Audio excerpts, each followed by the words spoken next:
Oh, hello there again. My name is Evie Lupine, and today we are following up our last video where we taught all of you wonderful alpha chads how to find the ideal submissive woman, because ideal submissive women also need help finding those alpha chads. That is right, ladies. Today I'm going to teach you how to hook, line, and sinker find your ideal alpha dominant man. 100% guaranteed, works every single time. Number one is he controls the room without ever having to say a word. That's right, you already know it, but just to repeat, every dominant man is constantly exuding dominant energy, from his powerful, burning gaze to his unflinching eye contact, and yes, especially his power stance. You'll know right away if you're interacting with a true dominant if you keep your eyes peeled for those moves. And remember, if he ever breaks eye contact first or puts a hand in his pocket, that's a totally beta move and not something a true master would ever do. Number two is he has no feelings, but is also possessive and jealous. Dominants always have perfect control over their emotions. They never cry or show weakness or have a bad day at work. They would never lower themselves to show feminine weakness like feelings. And that's why women can't be dominants. They're too goddamn emotional. Can you imagine? Complete disaster. But at the same time, the alpha males would never show their feelings. They would never let anyone touch their property. So if you're around a real alpha male, just remember that you'll never be allowed to talk or make eye contact with another man ever again. And of course, you can also forget about doing BDSM with anybody else ever again. But don't worry, because he'll be able to do BDSM with as many women as he wants, because that only goes one way, and why would you ever deprive the world of God's gift to womankind? Number three is he has a totally rockin' bod. If a man is ever going to assert control over you, he has to have a very particular physique. It is actually genetically impossible for a man to be a dominant if he has more than 5% body fat or is shorter than 6'2". And of course, he also has to be ripped like the gods. Is he 5'10"? Is he at 7% body fat? Does he never go to the gym? Fucking beta moves there. Beta moves, okay? If he is a real alpha dominant man, he absolutely has to look like a male model, and no other man could ever be a dominant. Number four is he always wears a suit, and only a suit.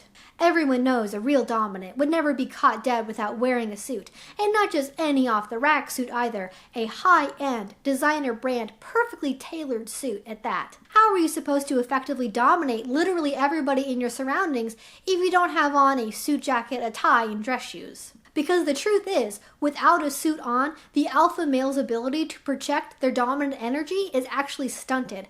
And who would ever want to be around impotent, dominant energy? Ew, absolutely not. Gross. Number five, he'll buy you whatever you want, and definitely things that you don't. In order to be a dom, first of all, you have to have a lot of money.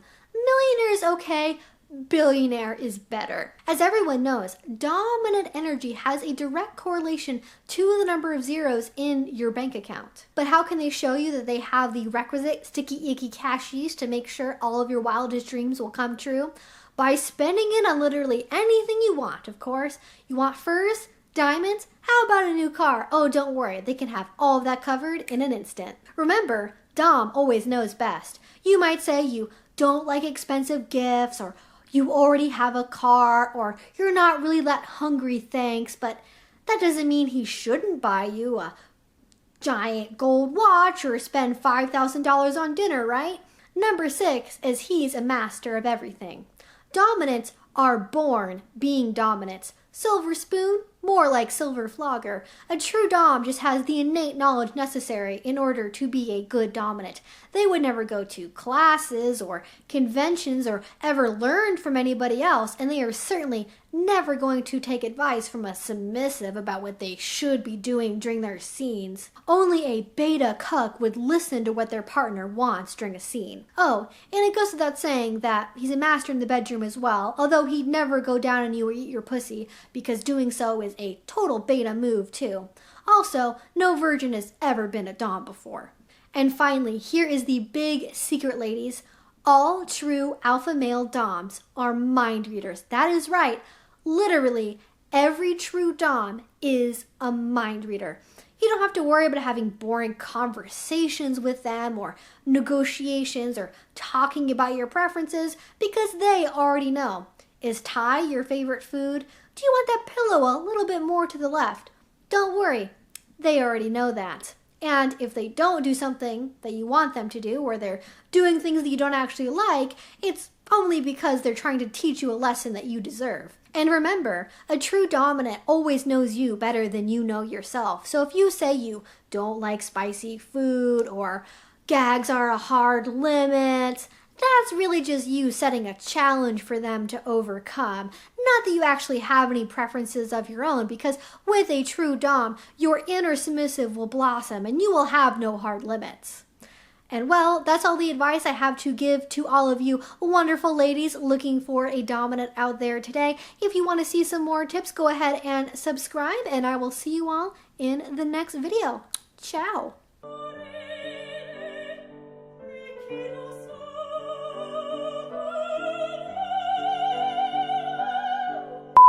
Alright guys, I hate to do this again, but this may have been a little bit of sarcasm.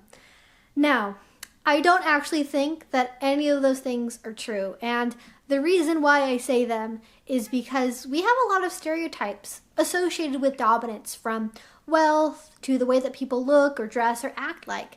And the reality is that dominants come in all different shapes and sizes and genders. You can be a female dominant that is 5'2" and bleach blonde hair. You can be a dominant that is in a wheelchair. You can be a dominant that is 6'2" and has a rockin' body if you want to. But the point is that not all dominance looks the same, and we all have our own personal styles and preferences, and judging a book by its cover isn't always the best thing to do. And if you're trying to determine whether or not somebody is a dominant, if you want to find somebody in the wild to have a BDSM relationship with, the best thing that you can do is ask. And going off of stereotypes shouldn't be a way to avoid having a conversation first. So if you want to know more about how to have healthy BDSM relationships, as well as how to actually find partners in BDSM, please do subscribe. I make videos twice a week about all sorts of kink and BDSM related topics.